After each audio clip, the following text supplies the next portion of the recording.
অনেক বছর পরে আমার কাছে এত চমৎকার অ্যালমন্ডা ফুটেছে।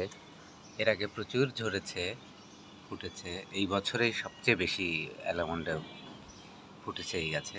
দেখুন এখানে 1টা 2টা 3টা, আবার কুড়ি আছে এখানে আরও দুটো। প্রত্যেকটা ডালে ডালে কুড়ি আছে। এখানে দেখুন বন্ধুরা কয়টা কুড়ি। 1টা 2টা 3টা 4টা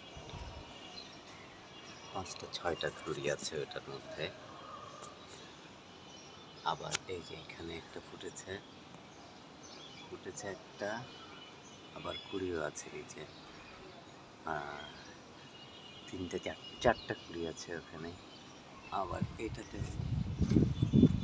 ফুটেছে আবার 1টা 2টা 3টা।